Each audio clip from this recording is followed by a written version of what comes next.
దేవుడు తాను చేసిందంతా చాలా మంచిదిగా ఉండడానికి భావించడానికి అర్థం ఏంటంటే, ఆయన ఏదైతే చేశాడో, సృష్టిని మొత్తం ఏదైతే చేశాడో దేవునికి ఒక విషయం అర్థమైంది, అదంతా కూడా ఆయన అనుకున్న విధంగానే అవుట్పుట్ వచ్చింది. ఆయన అనుకున్న విధంగానే ఫైనల్గా సూర్యుడు కానీ, చంద్రులు కానీ, నక్షత్రాలు కానీ, మరి సముద్రం కానీ, వాట్ ఎవర్ క్రియేషన్, మొదటి అధ్యాయంలో ఆయన చేసిన సృష్టి మొత్తం కూడా ఆయన అనుకున్న విధంగానే అది ఉండట చూసి దేవుడు చాలా మంచిదిగా భావించాడు. కానీ 2వ అధ్యాయము 18వ వచనం వచ్చేసరికి నరుడు ఒంటరిగా నుండుట మంచిది కాదు. ఇక్కడ దీన్ని మనం ఎలా అర్థం చేసుకోవచ్చు? ఒకవేళ నరుడు ఒంటరిగా ఉంటే అది మంచిది కాదు అంటే అర్థం ఏంటి అంటే, నరుడు ఒంటరిగా ఉన్నట్లయితే నరుడిని ఏ ఉద్దేశంతో అయితే, ఏ ఉద్దేశము ఆయన ఉద్దేశము, అది మీకు మొదటే అర్థం కావాలి. ఏమని చెప్పాను మీకు?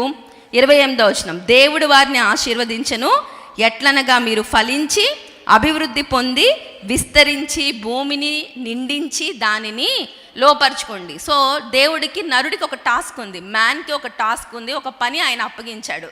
కానీ నరుడు ఒంటరిగా ఉండటం మంచిది కాదు అంటే దేవునికి ఒక విషయం అర్థమైంది, ఆదాము ఒక్కడే ఉంటే, లేదు అంటే పురుషుడు ఒక్కటే ఉంటే, దేవుడు అనుకున్న విధంగా మానవుడు చెయ్యలేడు. అంతేనా? మంచి అంటే ఏది అయితే దేవుడు ఎక్స్పెక్ట్ చేస్తూ ఉన్నాడో, వాళ్ళు ఫలించి అభివృద్ధి చెంది భూమిని నింపి దాన్ని లోపరుచుకోవాలి అంటే నరుడు వల్ల ఒక్కడి వల్లనే కాదు, అంటే పురుషుడు వల్ల ఒక్కడే కాదు. అర్థమైందా? పురుషుడు వల్ల ఒక్కడి వల్లనే కాదు, ఖచ్చితంగా అతనికి ఏం కావాలి?